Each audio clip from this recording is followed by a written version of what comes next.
But guys, my principle is, kung mababangga ko ang prinsipyo mo, sumaludo ka. Kung mababangga mo ang prinsipyo ko, sasaludo ako sa iyo. So, the principle is, don't lie to yourself. Diba? So, ngayon po, hindi po namin kayo pinipilit na makinig, maniwala, hindi po namin kayo pinipilit na paniwalaan, pero, our topic is all about science. Our topic is all about science. Composed of 200 scientists. Our topic po, wala pong alam ang doktor dito. At kayo din po makikinig sa akin ngayon na first time, hindi nyo po ito alam. Herbal lang ang alam ko. Hindi ako nagsasalita na pagyayabangan ko kayo, malalaman nyo ang topic natin na ngayon nyo lang pala talaga mapapakinggan.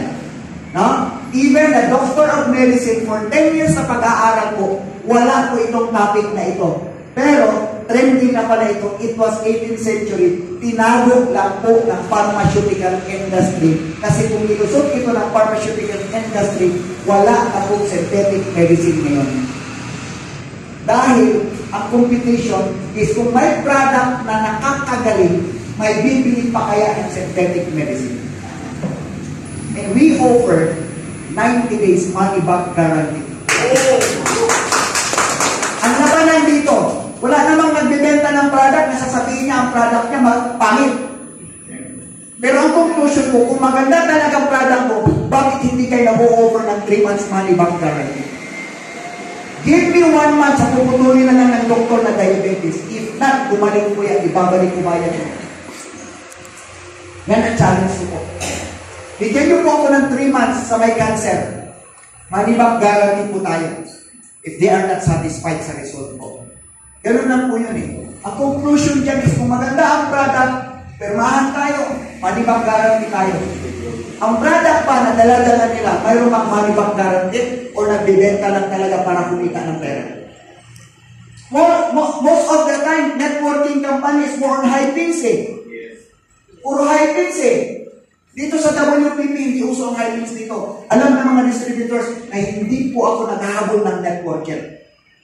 Naghahabol po tayo dito ng gustong matulungan at makatulong sa ibang tao sa health at sa wealth. Yun po siya.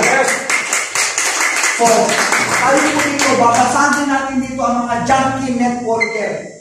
Okay? We don't need junkie networker here because sila ang maghahabol sa product natin because we have jewel.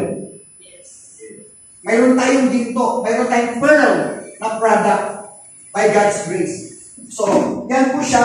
Ngayon po, nung 18th century po, ginamit na po siya sa isang hospital sa LA. Nasa research po yan, hindi ko na elaborate. Kasi baka patuklasan nyo rin yung formulation ko. Pero may mga enhance na po ako dyan na mas pinag-enhance ko talaga. No, ibig sabihin, kung effective sila noon, mas effective itong product ko ngayon. Okay?